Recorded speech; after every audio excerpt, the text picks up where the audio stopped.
इस कथा के अंतिम सत्र में हम सभी लोग विराजमान हैं। आज कथा विश्राम को प्राप्त करेगी। भगवान की कथा कभी समाप्त नहीं होती, क्योंकि ये अनंत है। हरि अनंत, हरि कथा अनंत।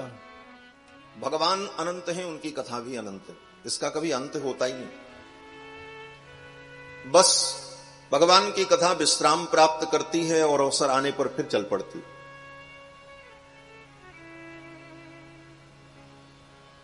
इस कथा में हम भगवान के पावन चरित्र को सुन सके, ये भी भगवान की ही कृपा है। यही सर आवत अति कठिनाई, राम कृपा बिनु आई न जाए। गृह कारज नाना जंजाला, ते अति दुर्गम शैल विशाला। अनेक जंजाल प्रपंच से उलझा हुआ प्राणी भगवान के शरण में आ जाए, भगवान के चरित्र को सुन ले, ये भगवान की बहुत बड़ी कृपा है। कितने लोग तो कथा में आते हैं, लेकिन आने के बाद भी कथा नहीं सुन पाते। गोस्वामी तुलसीदास जी कहते हैं कि कुछ लोग ऐसे भी अभागे होते हैं जो कथा के मंडप तक तो आ जाते हैं, कथा के मंडप में बैठ भी जाते हैं, लेकिन कथा नहीं सुन पाते। महाराज ऐसा कैसे होगा? कथा में आए, कथा के मंडप में आए और कथा नहीं सुनी। बोले उनको जड़ता का जाड़ा पकड़ लेता है। गोस्वामी तुलसीदास जी कहते हैं कि जड़ता जाड़ विषम उर लागा, और गयौ न मज्जन पाओ अभागा। ये जड़ता का जाड़ा, अज्ञान का जाड़ा, अज्ञान की ठंडी ऐसी पकड़ लेती है कि गयौ न मज्जन पाव अभागा। जैसे कोई व्यक्ति गंगा के तट पर माघ के महीने में पहुंच जाए, प्रयाग में त्रिवेणी पे, लेकिन कड़ाके की ठंडी पड़ रही हो तो डर के मारे कपड़ा न उतारे तो गंगा स्नान कैसे करेगा?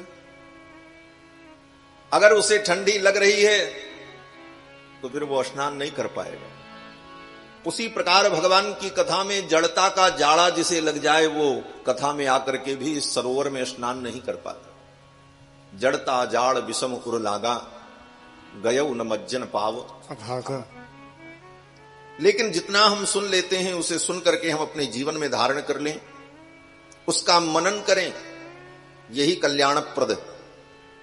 पूज्य महाराज श्री ने कहा, जैसे गाय चारा खा लेती है फिर जुगाली करके उसे पचाती है, इसी को कहते हैं मनन। वेदों का उपदेश है कि श्रोतव्यो मंतव्यो निदिध्यासितव्यः। श्रोतव्यो, इसको सुनो, मंतव्यः, फिर इसको मनन करो, निदिध्यासितव्यः, फिर इसका निदिध्यासन करो। निदिध्यासन माने अपने जीवन में इसको ऐड कर लो, जोड़ लो, और इसका आचरण हमारे जीवन में। श्रोतव्यो मंतव्यो निदिध्यासितव्य, इसको सुने, इसका मनन करें, इसका निदिध्यासन करें। और भगवान की कथा, भगवान श्री राम की पावन कथा अनुकरणीय, आचरणीय। धर्म के विषय में अगर संदेह हो कि हम क्या करें क्या न करें, धर्म विचिकित्सा कर्म विचिकित्सा वा स्यात्, तैत्रीय उपनिषद में कहते हैं कि धर्म की विचिकित्सा हो। विचिकित्सा माने भ्रम, क्या करें क्या न करें, ऐसी उहापोह की स्थिति। कहते हैं धर्म विचिकित्सा कर्म विचिकित्सा वा स्यात्।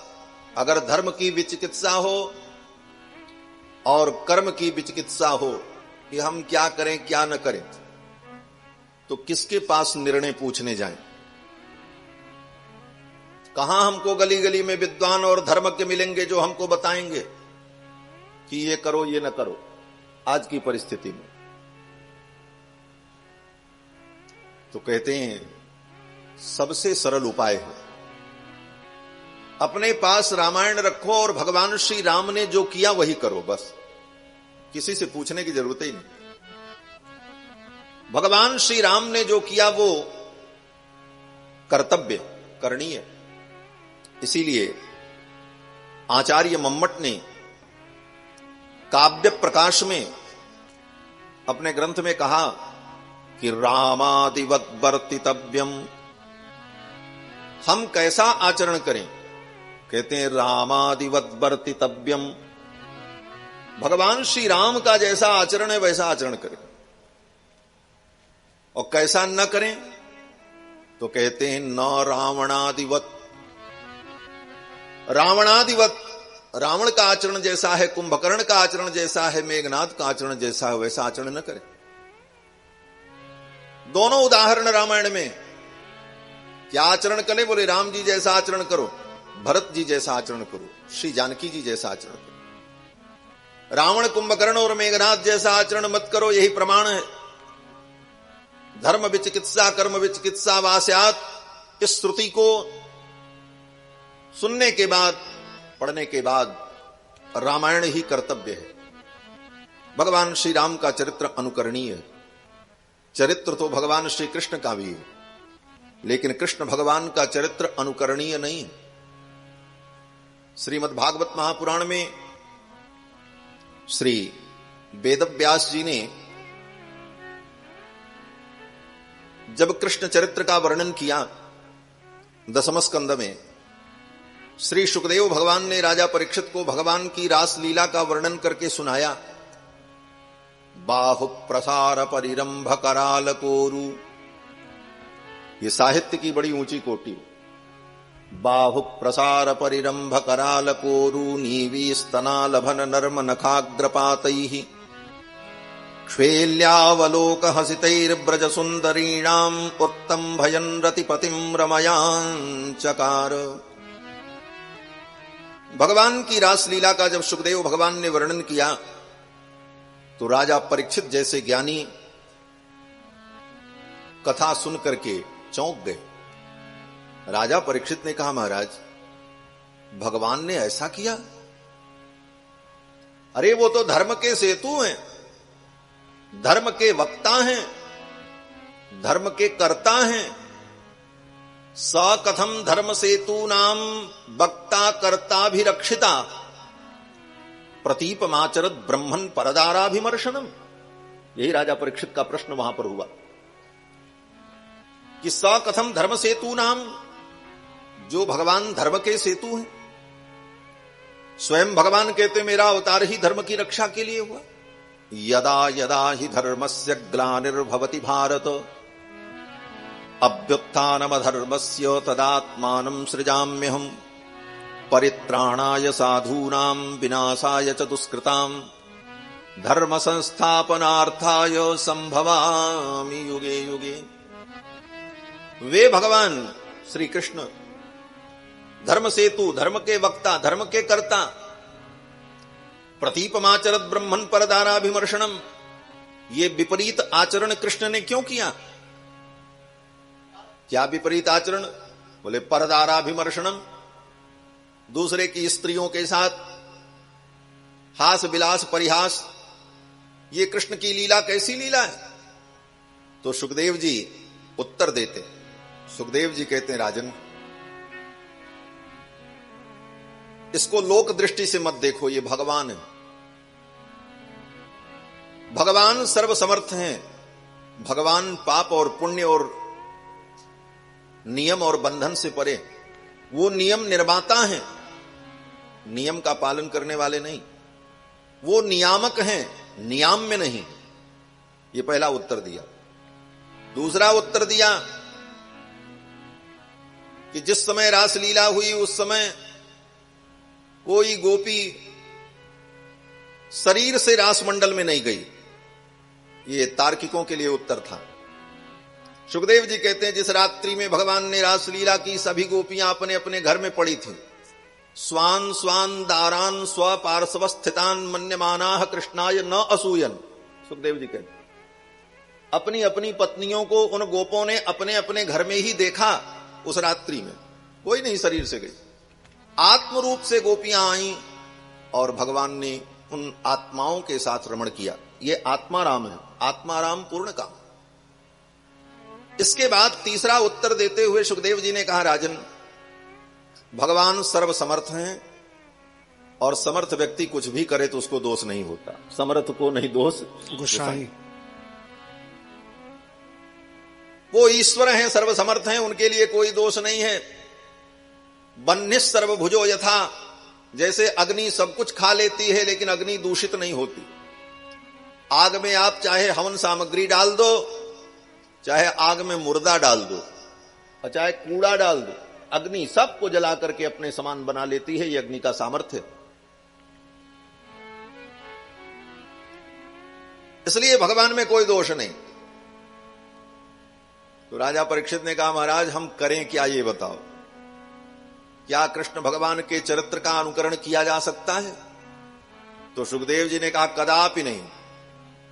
ईश्वराणाम वचः सत्यम, ऐसे महापुरुषों की वाणी सत्य होती है, उनका आचरण प्रामाणिक नहीं होता।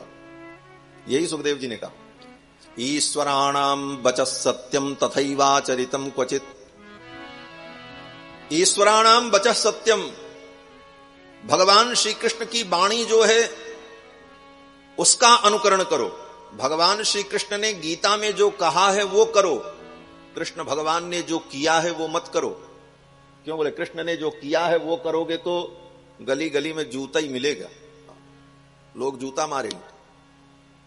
कृष्ण ने जो किया है वो कर्तव्य नहीं है, कृष्ण ने जो कहा है वो कर्तव्य। ईश्वराणाम वचः सत्यम, उनकी वाणी प्रामाणिक है।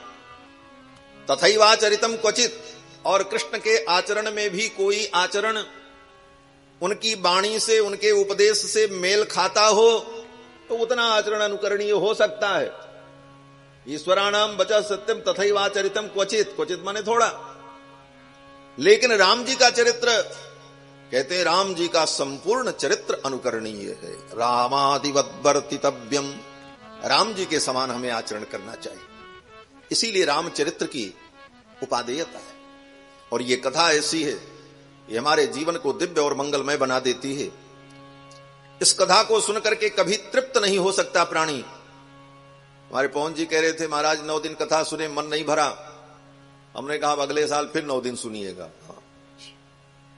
अगले साल फिर 9 दिन। और हमें लगता है कि आज मैं केवल बालकांड की कथा पूरी कर पाऊंगा। अभी तो बालकांड में ब्याह का ही प्रसंग चल रहा है। एक कांड की कथा 9 दिन में हुई है तो आगे 6 कांड बचे। तो कम से कम प्रतिवर्ष एक एक कांड की कथा सुनावे तो 6 साल सुनावे तब पूरा होगा। तब राम कथा का संपूर्ण आनंद हम लोग अनुभव कर पावे। तब भी पूरा नहीं, हम क्या सुना पाएंगे। कहते हैं जिन महर्षि ने, महर्षि वाल्मीकि ने, जिन्होंने इस राम कथा को अपनी दिव्य दृष्टि से देखा,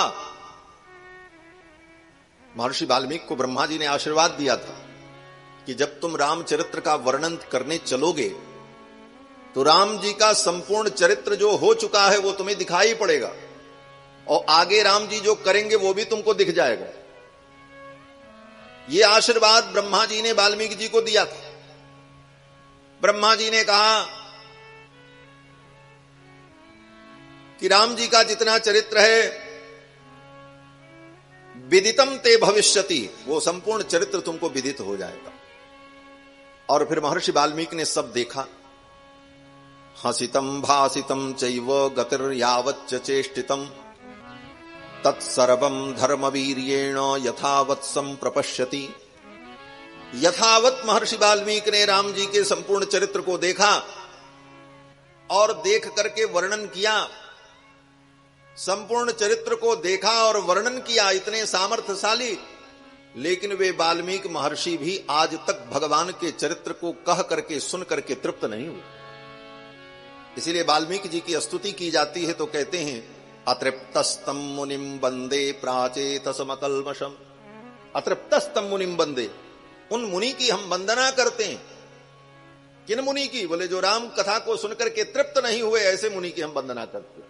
भगवान की कथा सुनकर के जो तृप्त न हो वो वंदनीय है, यह तात्पर्य निकला। वंदनीय कौन? बोले जो राम जी की कथा सुनकर के पेट भर जाए जिसका, वो बंद नहीं है। बोले कदापि नहीं। जो राम जी की कथा सुनकर के तृप्त हो गया उसने राम कथा के रस को समझा ही नहीं महाराज।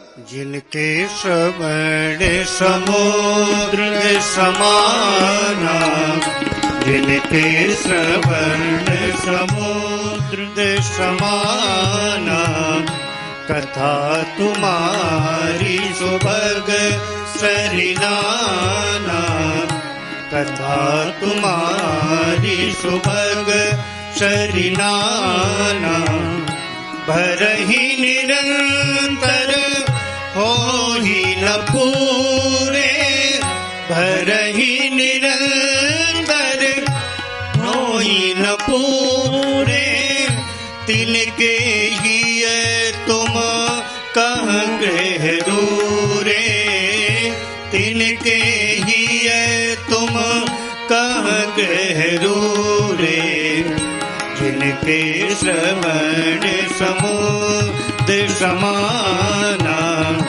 जिनके श्रवण समुद्र समाना, जिनके श्रवण समुद्र।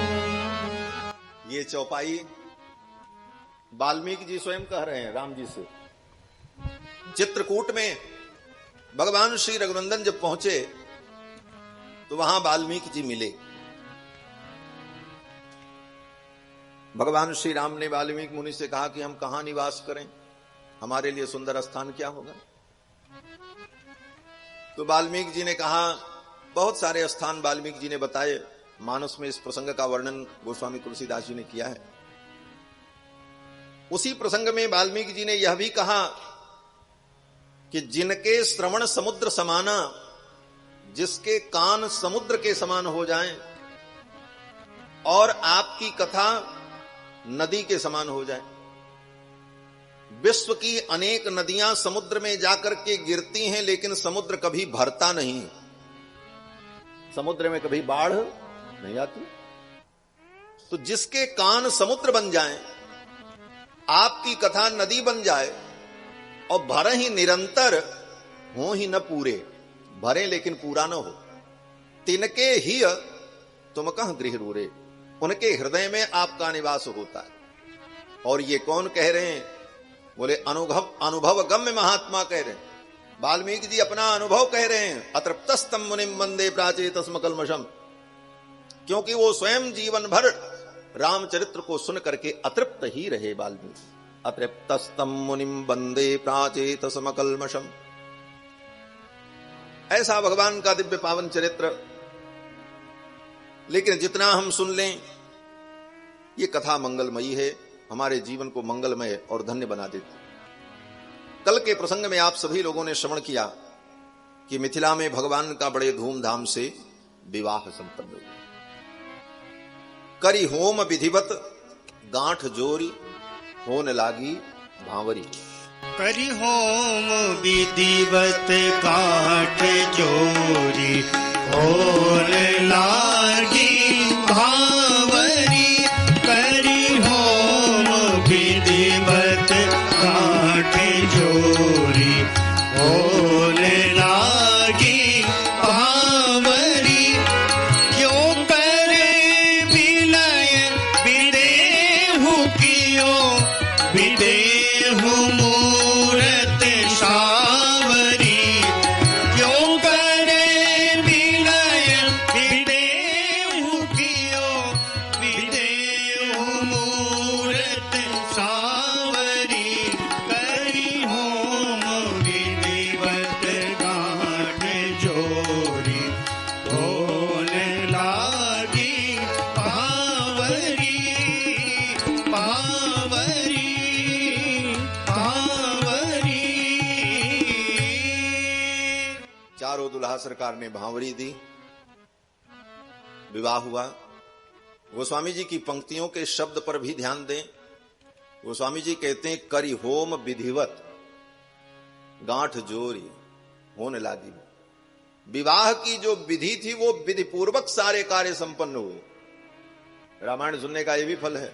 रामायण सुनो तो जीवन में जो वैदिक कर्म है उनको विधि पूर्वक करो। करी होम विधिवत। आज क्या होता है, विवाह होगा,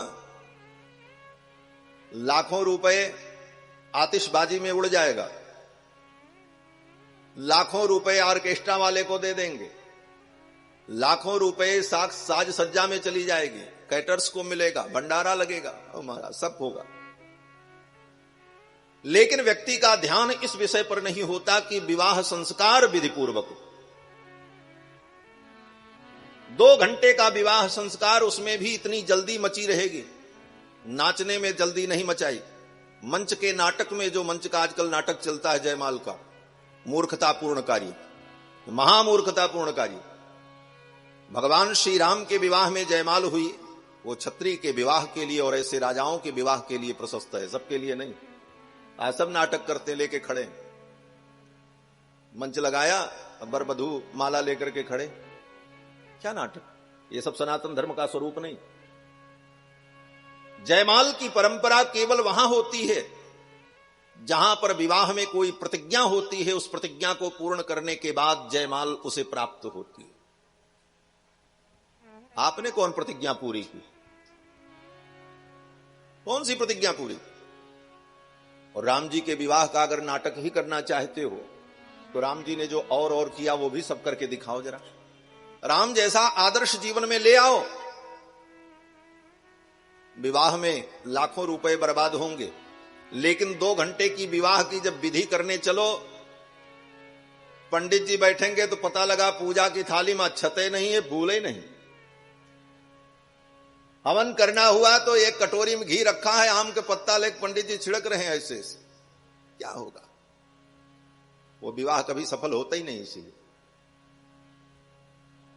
एक महात्मा कहते थे, जब विवाह हुआ तो बा मुश्किल 1 साल तक सब कुछ ठीक चला। क्यों? बोले 1 साल तक पति जो कहता था पत्नी सब सुनती थी। दूसरा साल लगा तो पत्नी जो कहती थी वो पति सब सुनते थे। तीसरा साल जब लगा तो पति पत्नी दोनों कहते थे और पड़ोस के लोग सुनते थे, कोई किसी को नहीं सुनता। ये विडंबना क्यों हुई? क्योंकि हमने संस्कारों को महत्व नहीं दिया। संस्कार हमारे जीवन से चले गए। और तो और, जब व्यक्ति विवाह में तैयारी करेगा तो घर वाले बैठ करके विचार करेंगे, भैया कौन सा ऑर्केस्ट्रा बुक किया जाए? बोले लखनऊ का सबसे अच्छा वाला, उसमें क्वालिटी देखी जाएगी। हर चीज की क्वालिटी आप तय करके विवाह करेंगे। लेकिन विवाह करने वाला, जो ब्राह्मण विवाह कराने वाला विद्वान आएगा, उसकी क्वालिटी पर कभी विचार नहीं करते। कि लाखों रुपए खर्चा करके हम विवाह कर रहे हैं तो कम से कम काशी से, अयोध्या से, किसी तीर्थ से बड़े विद्वान को बुलाएं, उसे 31,000 51,000 दक्षिणा देनी पड़े, किराया भाड़ा देना पड़े, वो विद्वान आवे और विधि पूर्वक मेरे विवाह को संपन्न करावे, ये भावना नहीं होती। उसकी क्वालिटी का निर्धारण नहीं करते वही पंडित जी जिनको मंत्र भी नहीं मालूम। एक जगह मैं विवाह में गया महाराज, ऐसे ऐसे पंडितों की बात सुनावे आपको महाराज। क्या देखो, आज जजमानी हमारी आ गई इस बार। बोलो श्री सीता रामचंद्र भगवान की जय। तो विवाह में मैं गया, पंडित जी क्या मंत्र बोल रहे हैं जजमान को कोई मतलब ही नहीं, क्योंकि जजमान को कुछ पता ही नहीं। इसीलिए यजमान को भी शास्त्र का अध्ययन करना चाहिए। कथाओं में मैं कहता हूं, राम जी गुरुकुल में वेद पढ़ने गए, गुरु गृह गए पढ़न रघुराई। राम जी ने जाकर के वेद पढ़ा। क्यों पढ़ा? राम जी तो क्षत्रिय हैं, क्षत्रिय को कोई जजमानी तो करनी नहीं, वो वेद पढ़ करके पंडिताई तो करेंगे नहीं। तब फिर उन्होंने गुरुकुल में जाकर के वेद का अध्ययन क्यों किया? इसका यही उत्तर है कि राम जी जजमानी नहीं करेंगे लेकिन जजमान तो बनेंगे।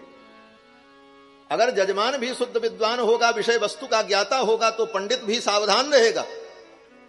आज समाज में पंडित लोग भी पढ़ना छोड़ दिए। उसका कारण क्या है? बोले जजमान मूर्ख हो गए तो पंडित सोचते हैं पढ़ने की जरूरत ही का, काम चल ही रहा है।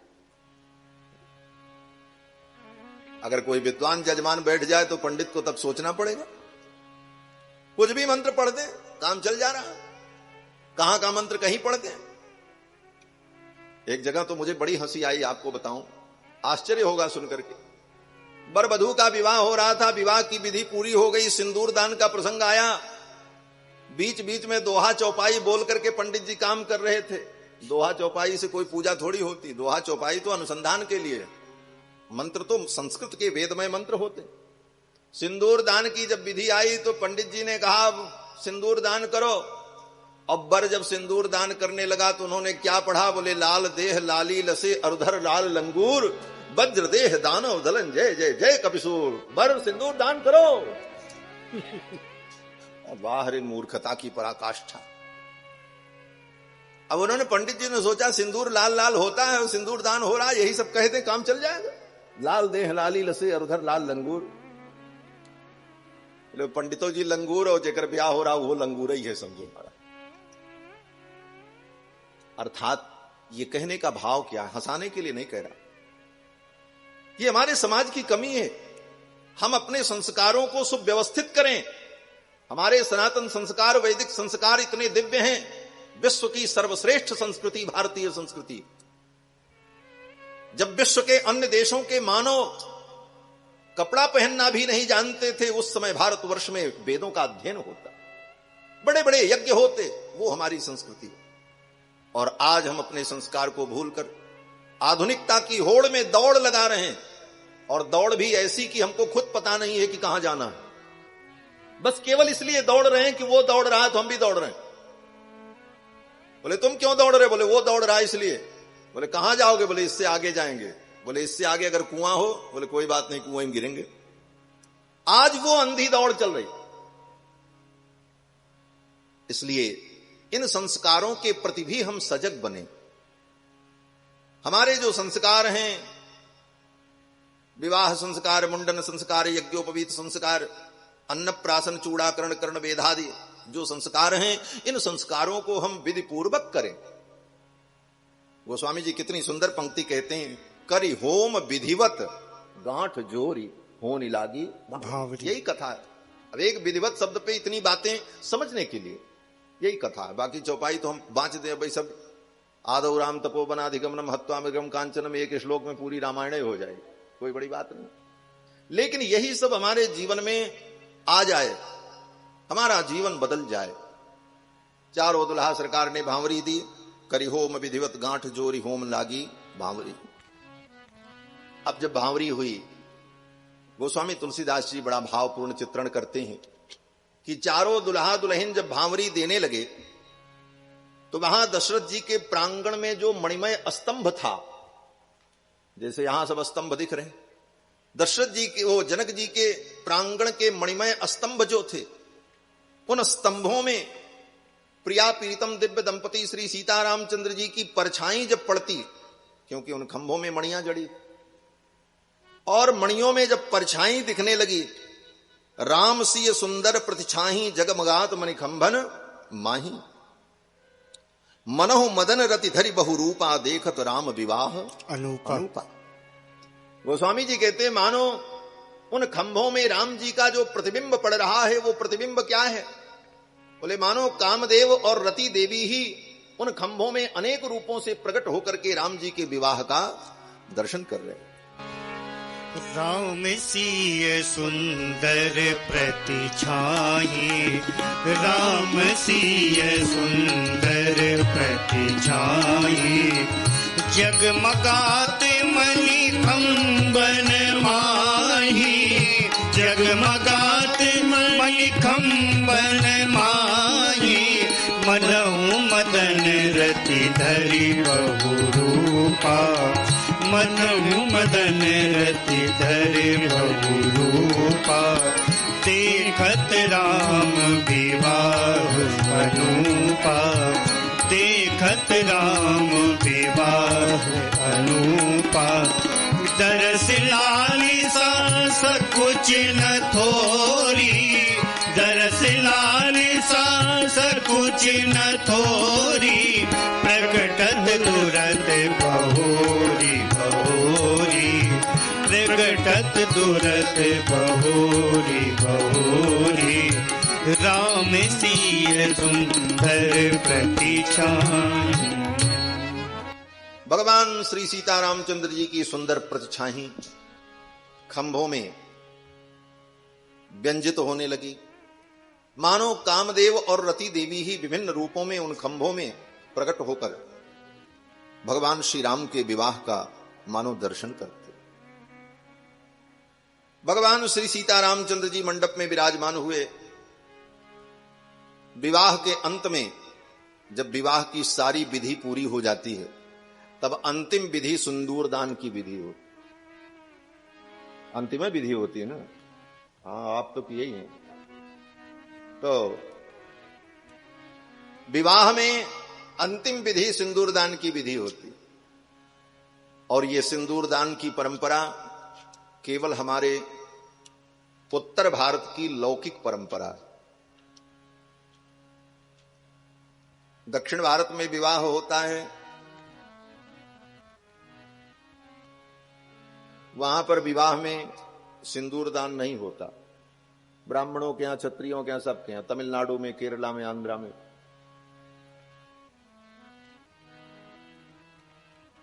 सिंदूर दान की विधि सूत्र ग्रंथों में कहीं लिखी नहीं है। इस कारण से दक्षिण के विद्वान लोग विवाह में सिंदूर दान की परंपरा को नहीं मानते। ये लोक रीति है, अपने उत्तर भारत की लोक रीति परंपरा।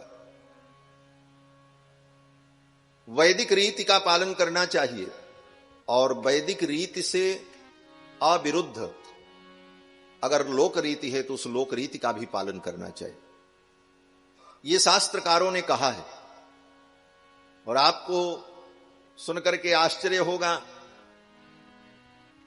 कि सब वेदों की विधियां उन वेदों के सूत्र ग्रंथों में भिन्न भिन्न है।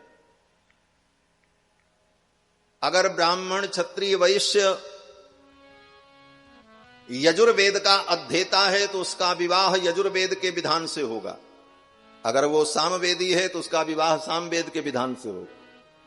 16 संस्कार की पद्धतियां भी हर वेदों के अनुसार भिन्न भिन्न है, और उनका प्रतिपादन करने वाले जो ग्रंथ हैं, उन ग्रंथों का नाम गृह्य सूत्र होता है। आजकल तो जो पद्धति बनी है उस पद्धति को भी लोग नहीं पढ़ते, सूत्र पढ़ना तो बहुत दूर की बात है। हम लोग जब पढ़ते थे तो गुरुजी कहते थे पद्धति मत पढ़ो, सूत्र पढ़ो। क्यों बोले? सूत्र पढ़ लोगे तो पद्धति निर्माण की योग्यता स्वयं में उत्पन्न होकर, मूल सूत्र जहां से वो सारी पद्धतियां बनती हैं वो गुरुदेव भगवान पढ़ाते थे। सामवेद, ऋग्वेद, यजुर्वेद, अथर्ववेद, चारों वेदों के अलग अलग सूत्रों का। तो उन सूत्र ग्रंथों में सिंदूर दान की विधि कहीं है नहीं, लेकिन लौकिक परंपरा उत्तर भारत में सिंदूर दान की है। इसलिए इस परंपरा को अनादिकाल से हमारे पूर्वजों ने स्वीकार किया है। भगवान श्री राम ने भी विवाह में सिंदूर दान किया। राम सीय सिर सिंदूर देहि, शोभा कहीं न जात विधि। सिंदूर दान के बाद कन्या बामांगी हो जाती। वहां पर मंत्र पढ़ा जाता है, बामांगी भव सुब्रते, अय सुंदर व्रत को धारण करने वाली अब तू बामांगी हो, अब तू इनके बामांग में विराजमान हो। सुंदर व्रत क्या है? बोले स्त्री का सुंदर व्रत जो है वो पातिव व्रत है, यही सबसे बड़ा व्रत है। स्त्री के लिए शास्त्र में अलग से न किसी यज्ञ का विधान है, न स्त्री के लिए अलग से किसी तपस्या का विधान है। श्री मनु जी महाराज मनुस्मृति में कहते हैं, न स्त्रीणाम पृथक यज्ञो न व्रतम नाप्युपोषणम। स्त्री के लिए पुरुष से भिन्न अलग न किसी यज्ञ की व्यवस्था है, न किसी व्रत की व्यवस्था है, न उपवास की व्यवस्था है। बोले तब वो क्या करे? बोले उसका एक ही धर्म है, एक ही धर्म, एक व्रत नेमा, काय वचन मन पति पद प्रेमा। ये नारी धर्म। आज इस नारी धर्म को भी नारियां भूलती चली जा रही, केवल प्रतिस्पर्धा में कि हम पुरुष के बराबर हैं।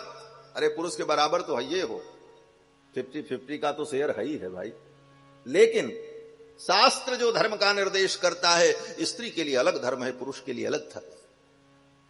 नारी के लिए अलग से शास्त्र में कहीं यज्ञ का विधान नहीं, न नारी के लिए किसी व्रत विशेष की व्यवस्था है। उसके लिए एक ही धर्म है, कि वो पातिव्रत का पालन करे, वही एक व्रत उसके लिए सर्वश्रेष्ठ व्रत है।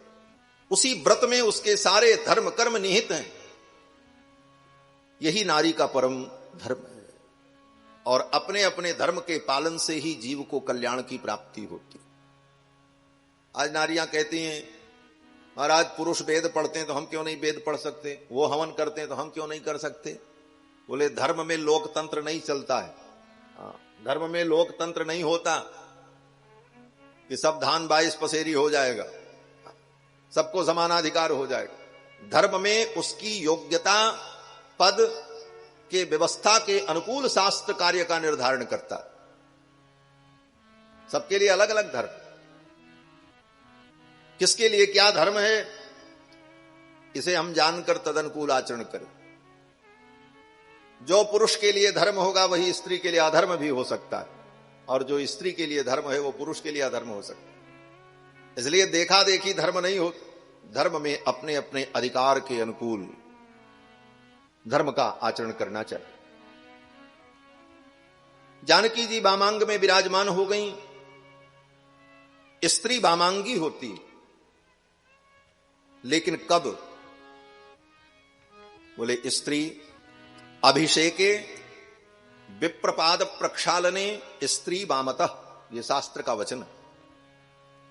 जब ब्राह्मण के चरण की पूजा करनी हो, ब्राह्मण का पाद प्रक्षालन करना हो, अथवा उन दंपति का अभिषेक हो, तब पत्नी बाएं भाग में बैठती है और बाकी समस्त पूजा अनुष्ठानों में पत्नी दाहिने तरफ बैठती, दक्षिण में बैठती। दक्षिण में क्यों बैठती है?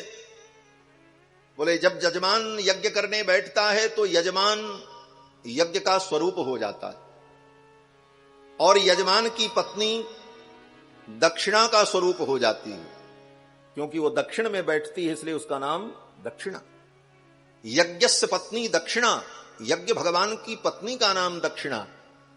भगवान का एक यज्ञावतार भी है। श्रीमद् भागवत की कथा जब कभी सुनाएंगे, मौका मिलेगा तो सारी बातें आएंगी। श्रीमद् भागवत कथा में भगवान के जब अवतार का वर्णन है, वहां पर भगवान का एक अवतार यज्ञावतार है। मनु जी की बेटी आकुति का विवाह रुचि नाम के महर्षि के साथ हुआ। उनके घर में भगवान यज्ञ नारायण प्रकट हुए अपनी पत्नी दक्षिणा देवी के साथ। यज्ञस्य पत्नी दक्षिणा, यज्ञ की पत्नी का नाम दक्षिणा। इसीलिए पत्नी यज्ञ में दाहिने तरफ बैठती, जजमान यज्ञ स्वरूप हो जाता है और पत्नी यज्ञ की पत्नी बनती हैं, इसलिए वो दाहिनी तरफ बैठती।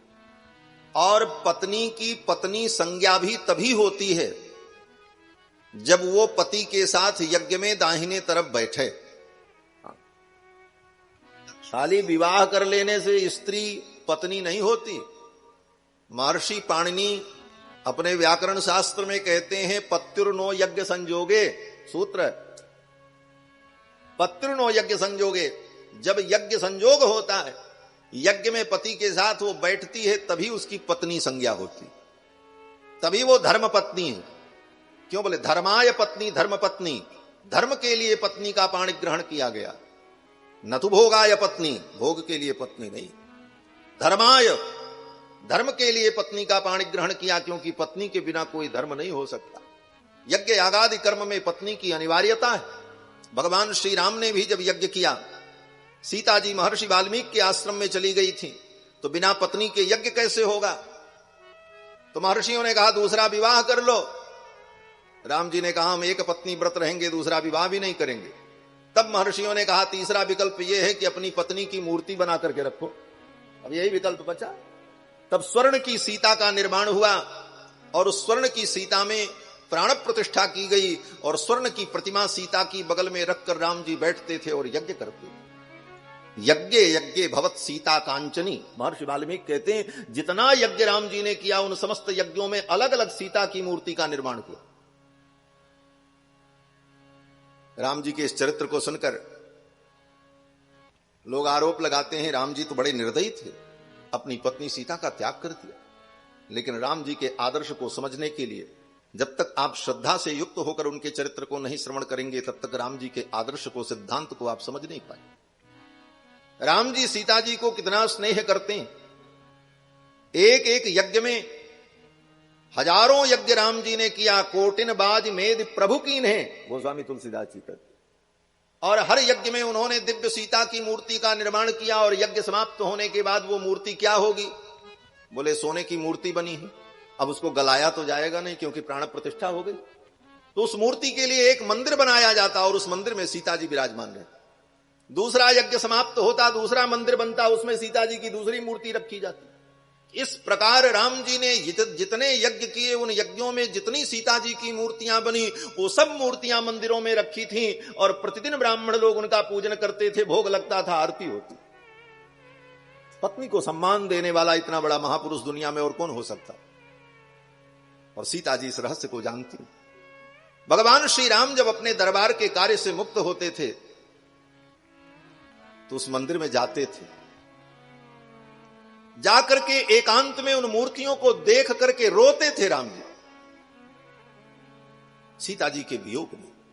आचार्य भवभूति उत्तर रामचरितम में कहते हैं, पुटपाक प्रतीकासो रामस्य करुणो रसः, पुटपाक प्रतीकासो रामस्य करुणो रसः। राम जी के अंदर जो करुण रस है वो कैसा है? बोले पुटपाक के समान। पुटपाक, बोले पुटपाक एक पद्धति होती है, आयुर्वेद की औषधियां होती है ना, भस्म, स्वर्ण भस्म, रजत भस्म, शंख भस्म। तो वो भस्म कैसे बनता है? बोले मिट्टी के 2 पात्र लेकर के उसके अंदर वो औषधि रख करके फिर दोनों को चिपका करके ऊपर से मिट्टी का लेप लगा करके पिंड जैसा बनाया जाता।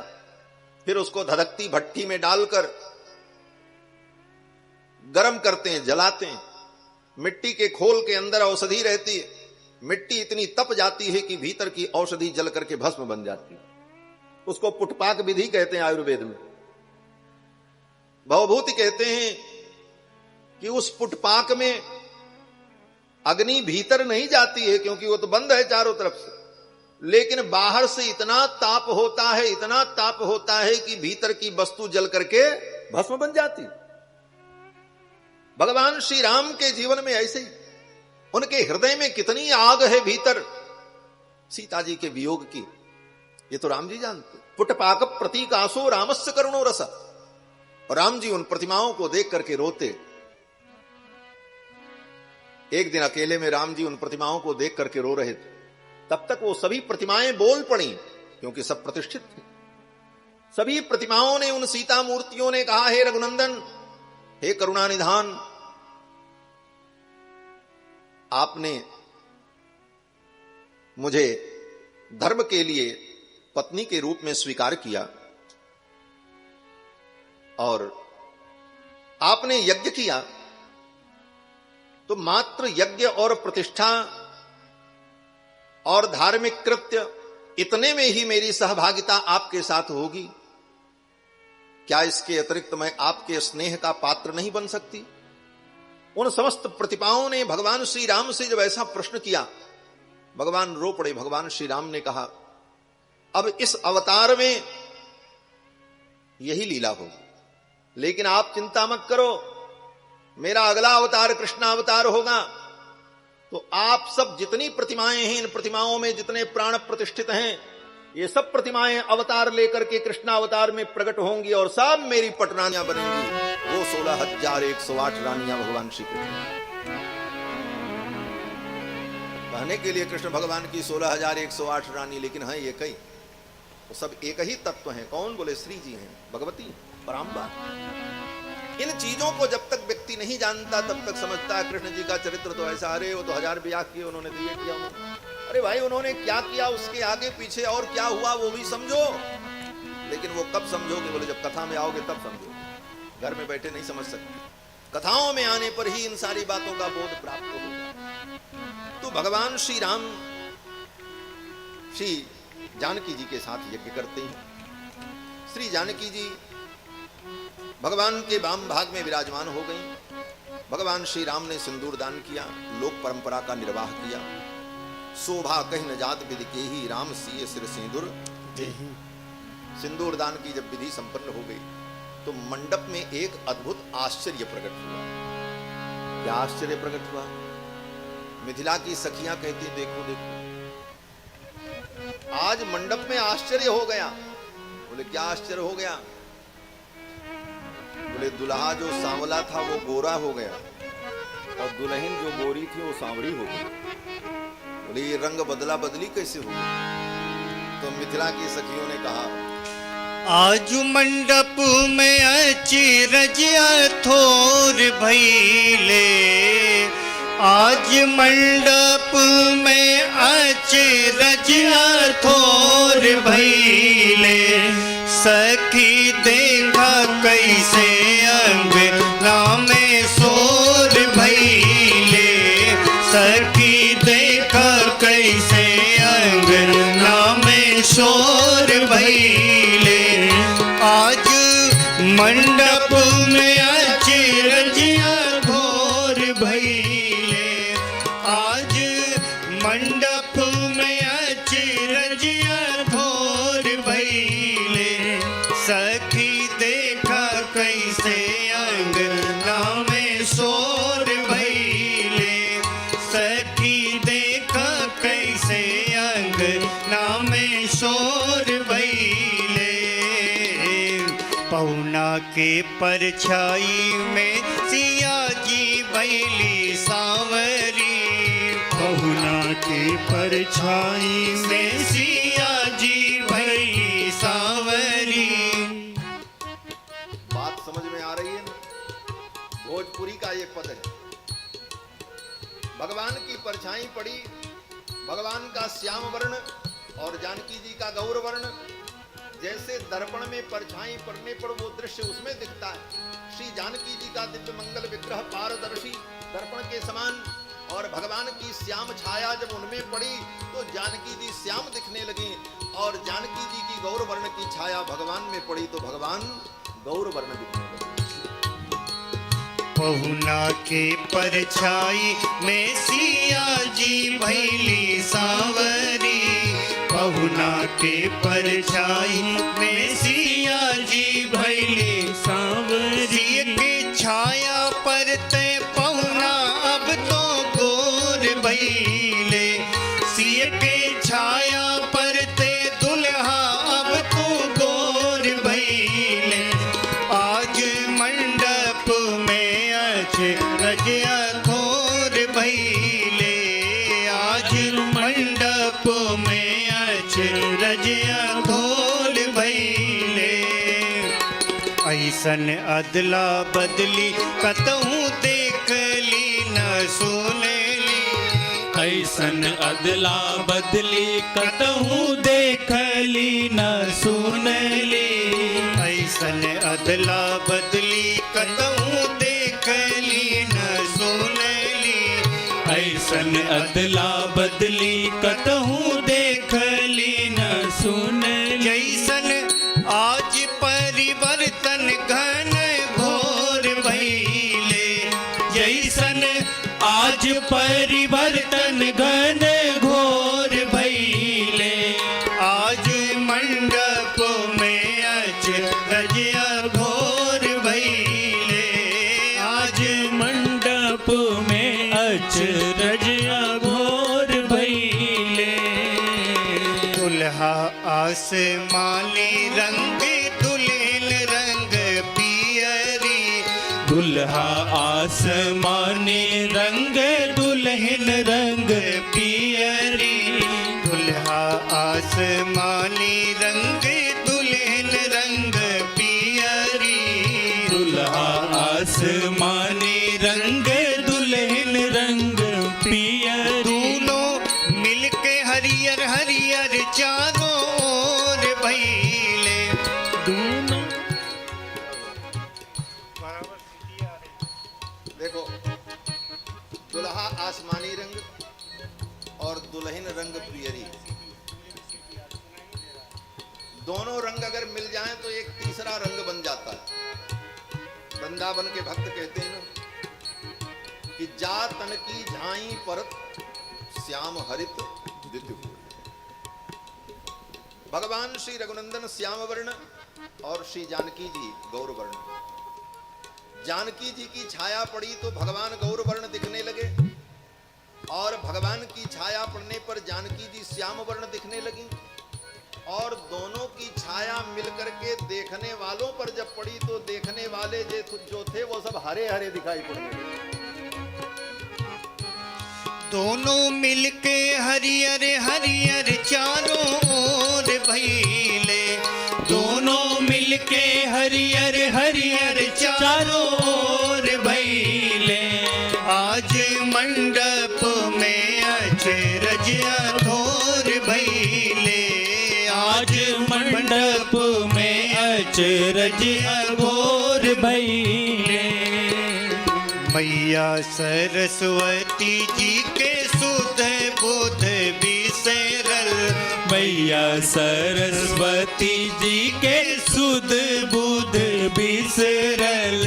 मैया सरस्वती जी के सुध बुध बिसरल, मैया सरस्वती जी के सुध बुध बिसरल। देखे बाला सब आनंद विभोर भइले, देखे बाला सब आनंद विभोर भइले। आज मंडप में अचरज अघोर भइले, आज मंडप में अचरज अघोर भइले।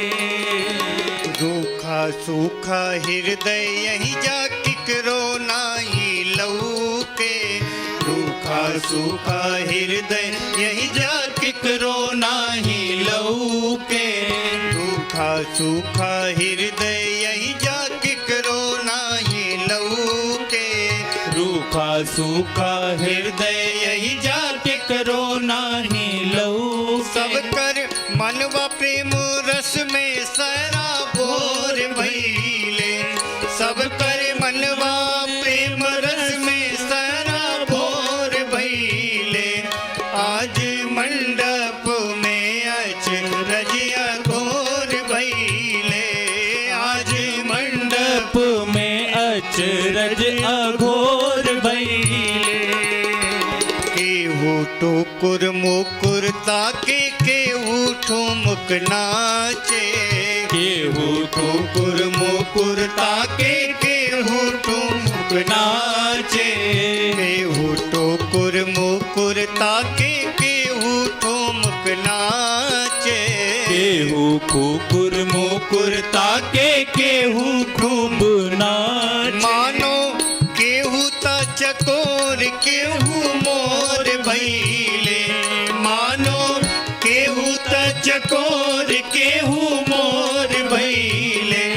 आज मंडप में अचरज अघोर भइले, आज मंडप में अचरज अघोर भइले। बेटा हवन चारों चक्रवर्ती राजा दशरथ जी के। सखियां कहती हैं सरकार, आपने अपनी लीला के द्वारा इन मिथिला वासियों को किसी को आपने चकोर बना दिया और किसी को मोर बना दिया। चकोर चंद्रमा को देखता है तो टकटकी लगा करके देखता रहता है, और मोर अपने प्रियतम श्याम घन बादल को देखता है तो मोर नाचने लगता है। मिथिला की सखियां कहती हैं, कुछ भक्त तो आपके मुखचंद्र को देखकर चकोर बने बैठे हैं, टक टक दृष्टि लगा करके देख रहे हैं, लेकिन कुछ भक्त ऐसे हैं आपके श्याम वर्ण की अंग कांति को देख करके उनका मन रूपी मोर नाच रहा है, वो नाच रहे। आपने किसी को चकोर बना दिया, किसी को मोर बना दिया, लेकिन सच्ची बात कहें, मिथिला में मिथिला के भक्तों ने आपको चोर बना दिया। आपने तो हमको चकोर और मोर बनाया, लेकिन हम आज आपको चोर घोषित करते हैं, मिथिला की सखियों ने कहा। अब मिथिला की सखियां कहती हैं, बेटा हवन चारों चक्रवर्ती राजा दशरथ जी के। बेटा हवन चारों चक्रवर्ती राजा दशरथ जी के। पर मनवा के चोरा के पहुना चोर भइले। सब कर मनवा के चुरा के पहुना चोर भइले। सबके मनवा के चुरा के पहुना चोर भइले। सबके मनवा के चुरा के पहुना चोर भइले।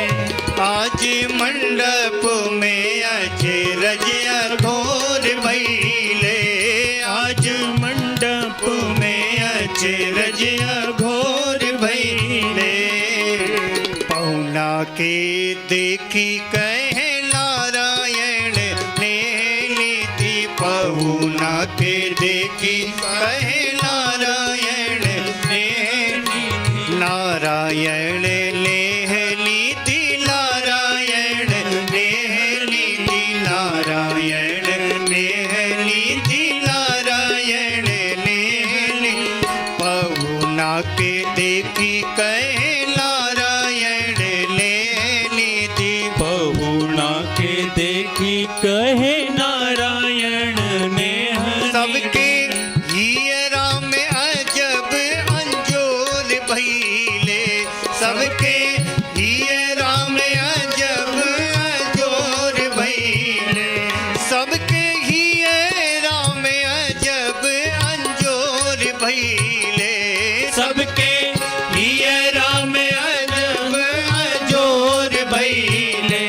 आज मंडप में अचरज अघोर भइले। आज मंडप में अचरज अघोर भइले। सखी देखा कैसन अगना में शोर भइले।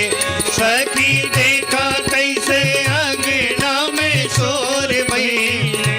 सखी देखा कैसे अगना में शोर भइले। सखी देखा कैसे अगना में शोर भइले। आज मंडप में अचरज अघोर भइले। आज मंडप में अचरज अघोर भइले। ओ आज मंडप में अचरज अघोर भइले। आज मंडप में अचरज अघोर भइले। हाँ तोर भइले। हाँ तोर भइले। बोलो श्री सीतारामचंद्र भगवान की जय। ये रचना आज मंडप में अचरज अथोर भइले। देखा सखी अंगना में कैसन शोर भइले। ये रचना बक्सर के परम श्रद्धेय साकेतवासी श्री भक्तमाली जी महाराज पूज्य मामा जी का यह पद, उनकी रचना।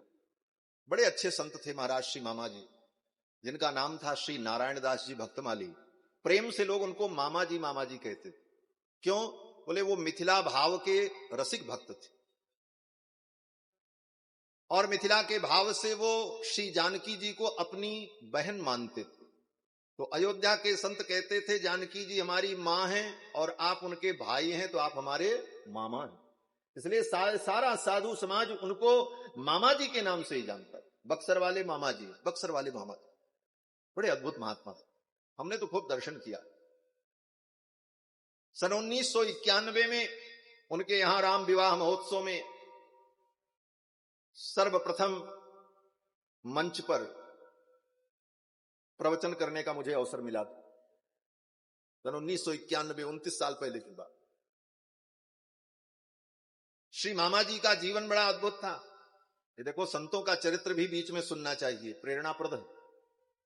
पूज्य महाराज श्री ने कहा था ना, भक्त भक्ति भगवंत गुरु चतुर नाम बपु एक, इनके पद बंदन किए नाशत विघ्न अनेक।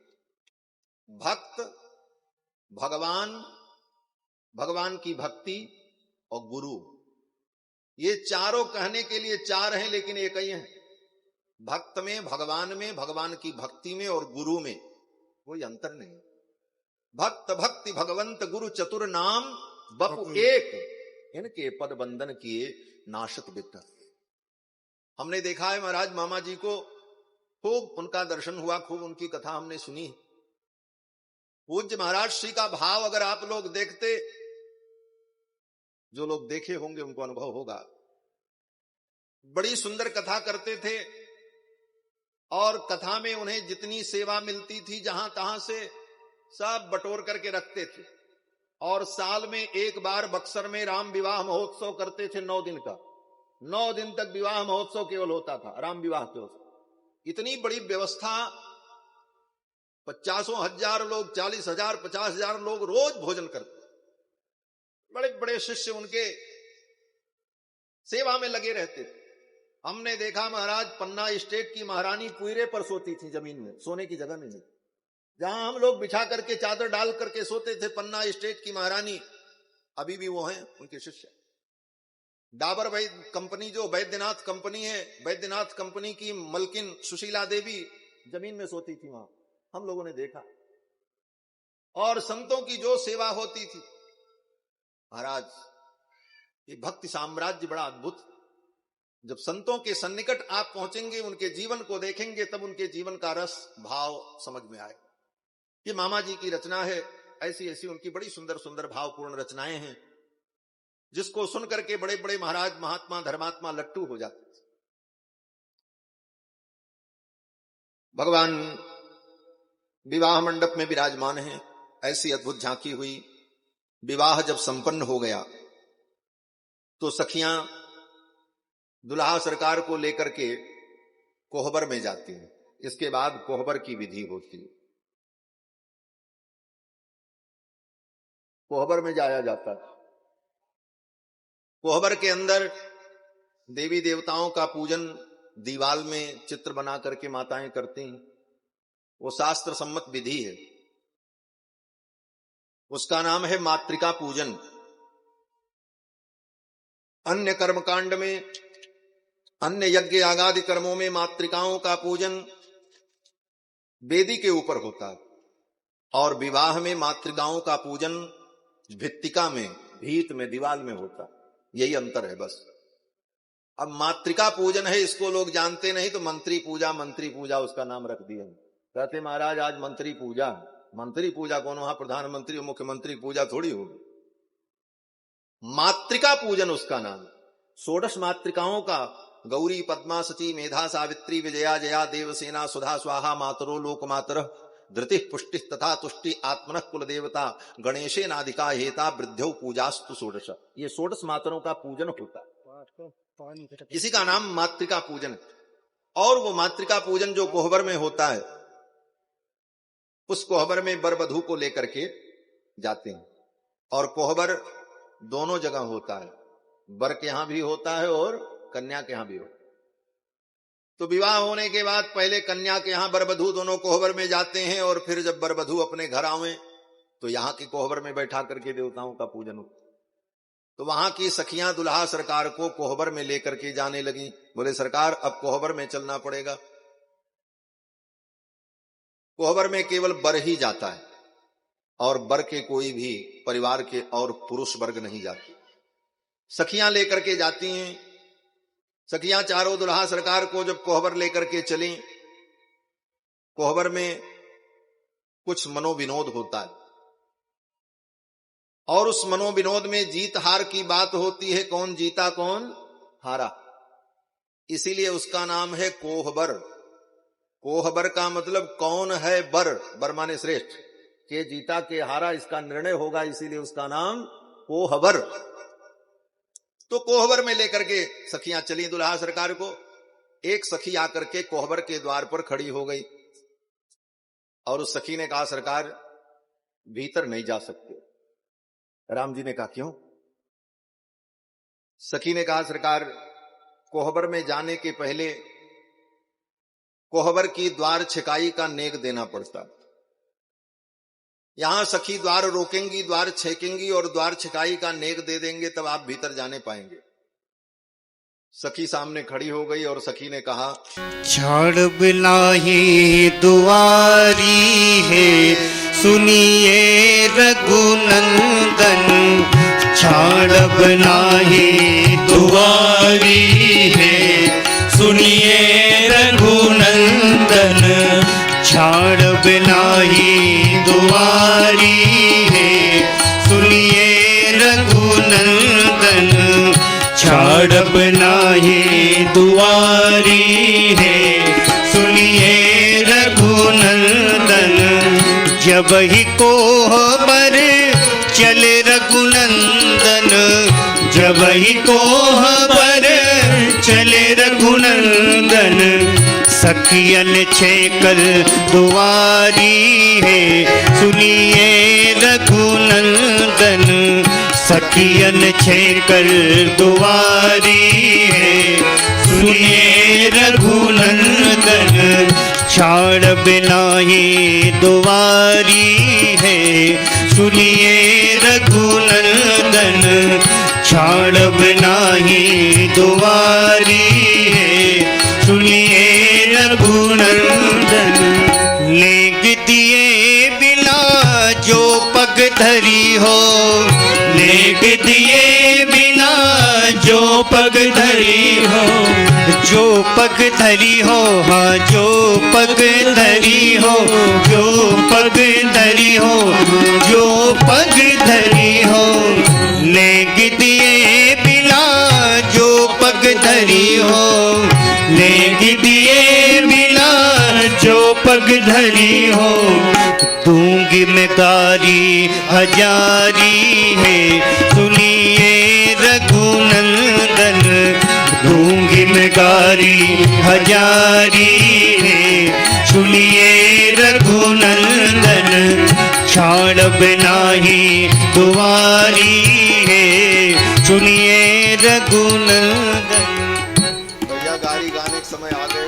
बोलो श्री सीतारामचंद्र भगवान की जय।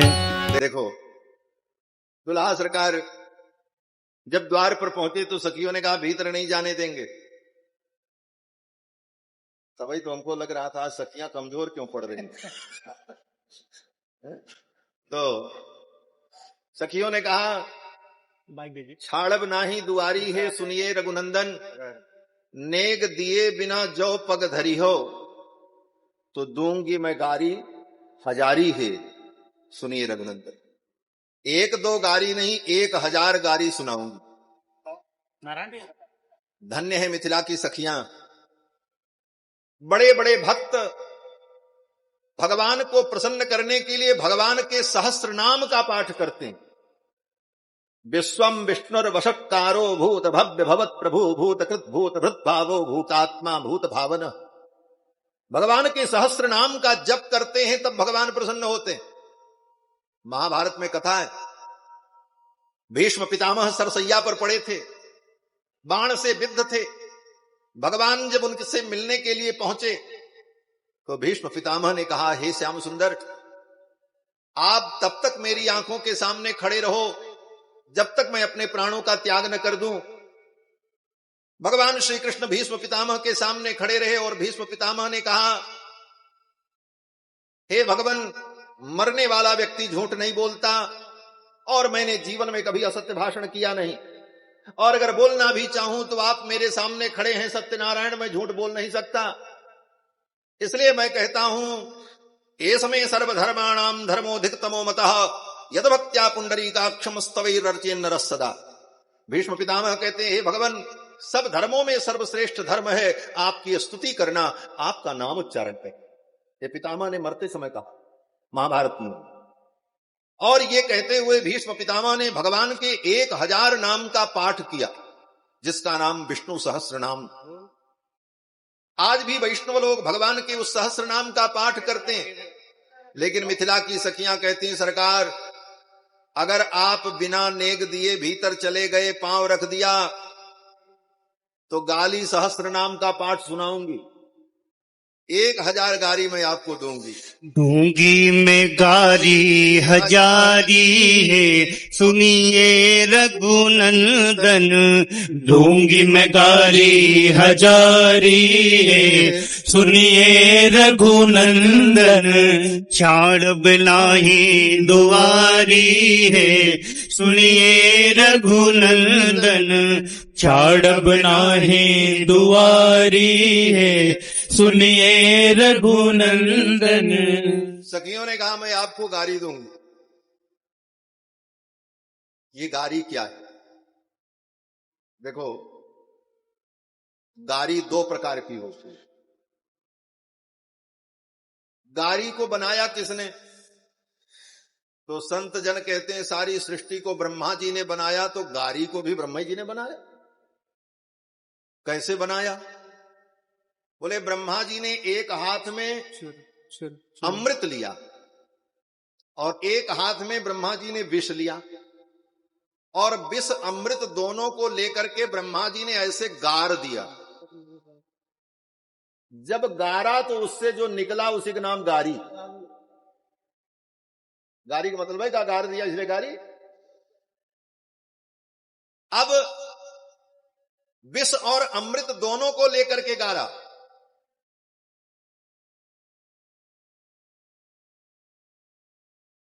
अमृत को और विष को, और जब गार करके निकाला तो उससे जो तत्व निकला उसी का नाम गारी। अमीय गारी गार्यो गरल। अमीय माने अमृत और गरल माने विष। अमीय गारी गार्यो गरल और गारी कीन करतार। करतार ने ब्रह्मा ने गारी बनाई। गारी कीन करतार। और वो गारी कैसी है? बोले दोनों गारी का अंतर है। एक गारी कैसी है और दूसरी कैसी है? कहते हैं बैर प्रीत की जननी जानत सब संसार। एक गारी देने पर बैर हो जाता है और एक गारी देने पर प्रीति बढ़ जाती है। अब दोनों में अंतर क्या है? बोले रास्ते चलते आप किसी को गाली दे दो, खोपड़ी फूट जाएगी, 307 302 तो तय है। वो बैर की जननी है। वो कहां से आई है? बोले विष को गार करके जो ब्रह्मा जी ने निकाला वो, जो सामने वाले के हृदय में आग लगा दे। और अमृत को गार करके जो गारी ब्रह्मा जी ने बनाई, वो गारी कौन है? बोले जो ससुराल में दुल्हा को सुनने को मिलती। उस गारी को सुन करके बराती प्रसन्न होते हैं। जहां 2 रोटी खाना वहां 4 रोटी खाते और खाते। माताएं गाती हैं।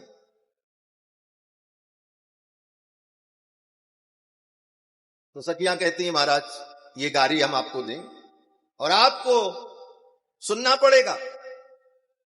दुल्हा सरकार ने कहा गारी न सुनना हो तो क्या करना होगा? सखियों ने कहा नेक देना पड़ेगा। राम जी ने अपने अगल बगल टोया, पॉकेट में कुछ मिला ही नहीं।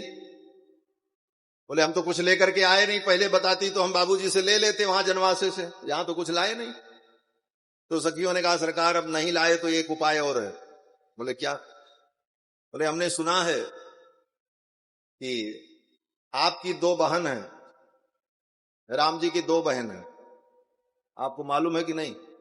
किसको किसको मालूम? हाथ उठा के बताओ। ये देखो, अयोध्या के पड़ोस में आप लोग रहते हो। कोई पूछ लेगा कि राम जी की नगरी के बगल रहते हो, राम जी की वंशावली, राम जी का चरित्र नहीं मालूम? राम जी की 2 बहन है महाराज जी, आपको तो मालूम है हो। राम जी की 2 बहन है। एक का नाम है शांता और दूसरी का नाम है सरयू। ये सरयू जी राम जी की बहन है। हाँ, शांता जी जो है वो सुमित्रा जी की बेटी हैं। सबसे बड़ी बहन है राम जी की। 4 भाइयों से पहले इनका जन्म हुआ है। पद्म पुराण में, स्कंद पुराण में, अन्य पुराणों में उनकी कथा भी। इनके मित्र थे दशरथ जी महाराज के अंग देश के राजा महाराज रोमपाद। बड़े धर्मात्मा राजा थे, दशरथ जी के मित्र थे। एक ही गुरुकुल में महाराज रोमपाद और दशरथ जी ने अध्ययन किया। विद्यार्थी जीवन में दोनों की बड़ी पक्की दोस्ती थी। एक दिन दोनों ने विचार किया कि हम लोग भविष्य में क्या बनेंगे, क्या करेंगे। किसी ज्योतिष के विद्वान से चर्चा हुई तो ज्योतिष के विद्वान ने कहा आप तो चक्रवर्ती सम्राट बनेंगे और ये अमुक देश के राजा बनेंगे। आगे भविष्य का जब वर्णन हुआ तो ज्योतिषी ने कहा कि अभी जो आपकी हाथ की रेखाएं हैं वो यही कहती हैं कि तुम दोनों बहुत दीर्घ काल तक निस्संतान रहोगे। अब दशरथ जी को भी चिंता हो गई और महाराज रोमपाद को भी चिंता हो गई। तो दोनों मित्रों ने एक दूसरे को देखा और कहा, देखो दीर्घ काल तक हम लोग निस्संतान रहेंगे। तो महाराज दशरथ ने प्रतिज्ञा कर ली कि मित्र, अगर तुमसे पहले मुझे संतान की प्राप्ति हो गई तो मैं अपनी संतान तुम्हें दे दूंगा। रोमपाद जी ने कहा कि अगर मुझे पहले हो गई संतान तो मैं अपनी संतान आपको दे दूंगा दत्तक पुत्र के रूप। और विधि का ऐसा विधान कि महाराज रोमपाद को कोई संतान नहीं हुई। दशरथ जी आए तो कुछ काल के बाद सुमित्रा जी ने सुंदर बेटी को जन्म दिया, जिनका नाम शांता जी। महाराज दशरथ ने अपने वचन के अनुसार महाराज रोमपाद को उस कन्या को दत्तक पुत्री के रूप में दे दी। शांता जी को लेकर के महाराज रोमपाद चले गए थे, उन्होंने ही पालन पोषण किया है। और बाद में उन्हीं शांता जी का विवाह श्रृंगी ऋषि के साथ हुआ। जो श्रृंगी ऋषि दशरथ जी का यज्ञ कराने आए, श्रृंगी ऋषि वशिष्ठ बुलावा पुत्र काम शुभ यज्ञ करावा। तो ये शांता जी राम जी की एक बहन, और दूसरी बहन कौन है? सरयू जी। सरयू जी कैसे बहन है? बोले ये गुरु के संबंध से गुरु बहन लगती। ये सरयू जी गुरु जी की बेटी हैं, वशिष्ठ जी की बेटी। इनको वशिष्ठ जी लेकर के आए थे। जैसे गंगा को भगीरथ पृथ्वी पर ले आए, उसी तरह सरयू को लेकर के आने वाले कौन हैं? वशिष्ठ जी महाराज। इसीलिए सरयू का एक नाम है वासिष्ठी। ये वशिष्ठ कन्या है, वशिष्ठ तनया है। गंगा जी भगवान के चरणों से उत्पन्न हुई हैं। विष्णु पादाब्ज संभूता गंगा त्रैलोक्य पावनी। भगवान के चरणों से प्रकट होने वाली गंगा तीनों लोकों को पवित्र करती। और सरयू जी, बोले सरयू जी भगवान के नेत्रों से प्रकट हुई। या स्वयं पद्मनाभस्य नेत्र पद्माद विनिश्रिता। भगवान के नेत्र कमल से सरयू का प्रादुर्भाव हुआ। ब्रह्मा जी को देखकर और मनु जी को देखकर, उनकी तपस्या को देखकर भगवान के हृदय में प्रेम प्रकट हुआ और भगवान नारायण के आंख से प्रेम के आंसू टपक पड़े। ब्रह्मा जी ने तुरंत भगवान के आंखों से निकलने वाले उस आंसू को अपने कमंडल में रोक लिया। और फिर ब्रह्मा जी ने सोचा इसको कहां स्थापित करें, ये तो ब्रह्म द्रव है। ब्रह्म परमात्मा ही द्रव के रूप में लिक्विड फॉर्म में आ गए हैं, तो इनको कहां हम स्थापित करें? तो ब्रह्मा जी ने अपने मन से एक सरोवर निर्मित किया। मनसा निर्मितम सरम। ब्रह्मा ने अपने मन से उस सरोवर को प्रकट किया, इसलिए उसका नाम मान सरोवर हुआ। वही मान सरोवर है हिमालय। वही मान सरोवर में ले जाकर के ब्रह्मा जी ने उस जल को स्थापित कर दिया। उस सरोवर से प्रकट हुई है, इसीलिए इनका नाम सरयू है। सराज जाता सरयू, जो सर से प्रकट हुई, सरोवर से प्रकट हुई, इसीलिए उनका नाम सरयू। सर माने ये सर नहीं हो, सर माने सरोवर। सरोवर का नाम ही सर है। सरों में जो बर माने श्रेष्ठ हो, इसलिए उसको सरोवर कहते हैं। खाली सर कहने मात्र से सरोवर का बोध होता।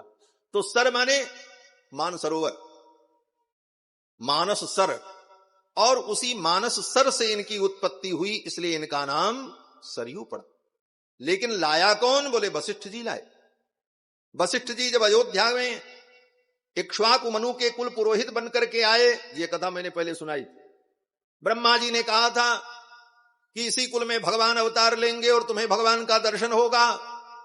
तो वशिष्ठ जी ने ब्रह्मा जी से कहा ठीक है, हम इतने दिन तक रहेंगे वहां अयोध्या में, लेकिन अयोध्या में कोई नदी नहीं है, संध्या वंदन तर्पण स्नान आदि कर्म कहां संपन्न करेंगे? तब ब्रह्मा जी ने कहा कि भगवान के नेत्रों से प्रकट जो जल मानसरोवर में मैंने स्थापित किया है, उन सरयू को आप लेकर के जाओ। वशिष्ठ जी ने कहा सरयू जी को हम कैसे ले चलें? प्रार्थना की, सरयू आने को तैयार नहीं हुई। तब वशिष्ठ जी ने तपस्या की और उनकी तपस्या से प्रसन्न होकर के सरयू अयोध्या आने को तैयार हो गए। ये सरयू जी की कथा। आप सरयू के तट पे रहते हो, सब जानना चाहिए। कहोगे हम सरजू पारीण ब्राह्मण, और सरजू पारीण है, सरजू जी के विषय मालूम है नहीं। सरजू जी को इस प्रकार से वशिष्ठ जी महाराज अयोध्या लेकर के आए। अब ये वशिष्ठ पुत्री है, इसीलिए गुरु की पुत्री होने के कारण गुरु बहन है। इस संबंध से मिथिला की सखियां कहती राम जी की दो बहन है। मिथिला की सखियों ने कहा सरकार अगर आप अपने साथ नेक न्यौछावर लेकर के नहीं आए हो तो एक काम करो, आप अपनी बहन की बोली लगा दो, हम लोग दे देंगे कुछ पैसा। अब राम जी बड़े संकुचित हो गए। सखियों ने कहा, जो नहीं राखत सात पदारथ, जो नहीं राखत सात पदारथ, जो नहीं राखत सात पदारथ, जो नहीं राखत सात पदारथ, बेचो बहन महतारी है, सुनिए रघुनंदन, बेचो बहन महतारी है, सुनिए रघुनंदन, छाड़ब नाई दुआरी है, सुनिए रघुनंदन, छाड़ब नाई दुआरी है, सुनिए रघुनंदन। सखियों ने कहा, सरकार आप उनकी बोली लगा दो, कुछ मिल जाएगा, उसके बदले में वही नेक में दे देना। राम जी तो बड़े चक्कर में पड़े। सखियों ने कहा, सरकार ये मिथिला की गारी है, इस गारी को आप गारी मत समझो, ये गारी नहीं। तब मिथिला की सखियां कहती हैं, मिथिला की गारी को गारी न समझो, मिथिला की गारी को गारी न समझो, गारी है वेदन का सार जी, अजी मिथिला, हाँ गारी है वेदन का सार जी, अजी मिथिला, सखी मिथिला सहर गुलजार जी, सखी मिथिला, सखी मिथिला सहर गुलजार जी, अजी मिथिला। मिथिला की सखियों ने कहा, सरकार ये मिथिला की गारी को गारी न समझो, ये मिथिला की गारी गारी नहीं है। ये क्या है? ये वेदों का सार, वेदों का सार तत्व है। वेदों का सार क्या है? पहले वेदों का सार ये है कि आपके जिस आचरण से, इसको समझना, आपके जिस आचरण से, जिस क्रिया से, जिस प्रयास से परब्रह्म परमात्मा सच्चिदानंद प्रसन्न हो जाए, वही धर्म है।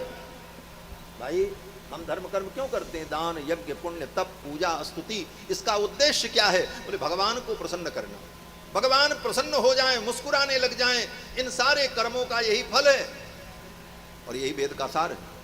मिथिला की सखियां कहती हैं, बड़े बड़े वेद मंत्र पढ़ने पर, बड़े बड़े यज्ञ करने पर आप प्रसन्न होते हो, लेकिन हम मिथिला की सखियां जब आपको गारी देती हैं तो आप प्रसन्न हो जाते हो। तो गारी वेद का सार नहीं तो क्या? मिथिला की गारी को गारी न समझो, गारी है वेदन का सार जी। सखियों ने कहा कि आज तो मिथिला नगरी हमारी धन्य हो गई, आज मिथिला नगरिया निहाल सखिया, आज मिथिला शहर गुलजार जी, आज मिथिला शहर गुलजार हो गया। सखी मिथिला शहर गुलजार जी, सखी मिथिला, सखी मिथिला शहर गुलजार जी, सखी मिथिला, सखी मिथिला शहर गुलजार जी, सखी मिथिला, सखी मिथिला शहर गुलजार जी, सखी मिथिला। मिथिला शहर की छोटी छोटी गलियां, मिथिला शहर की छोटी छोटी गलियां, मिथिला शहर की छोटी छोटी गलियां, मिथिला शहर की छोटी छोटी गलियां, बीच में चौक बाजार जी, सखी मिथिला, सखी बीच में चौक बाजार जी, सखी मिथिला, सखी मिथिला शहर गुलजार जी, सखी मिथिला, अजी मिथिला शहर गुलजार जी, सखी मिथिला।